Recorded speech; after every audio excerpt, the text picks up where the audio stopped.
chicken. Available 24 hours.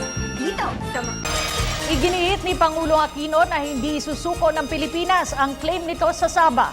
Ito ang inihayag ni Pangulong Aquino kasunod ng pagpanaw. Iniyak ni Pangulong Aquino na mananatili sa pwesto si Kim Menares bilang Chief ng Bureau of Internal Revenue. Samantala, upang mas matulungan ang ating mga kabataan sa kanilang Samantala, muling pinabulaanan ni Senadora Nancy Binay na siya ang namamahala sa pamimigay ng Samantala, bilang alternatibo sa patuloy na pagbigat ng trapiko, Senator Ralph Rector remains hopeful that the decision of several...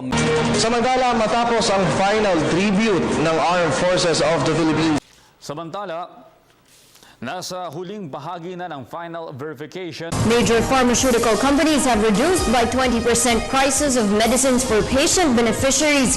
The Bureau of Immigration is on the lookout for suspects in the hazing death of Gilio Cesar Servando. Samantala, naging mabilis ang unang araw ng pagbibilang ng boto ng Kongreso. Nangunguna si incoming President Rodrigo Duterte. O Lord, our life have been influenced by so many factors, so many events, so many people. Help us to realize, Lord, that we are responsible for our own destiny, that we may not miss, and we must face on achieving our one and only goal in life, you and heaven. If we miss it, we miss everything.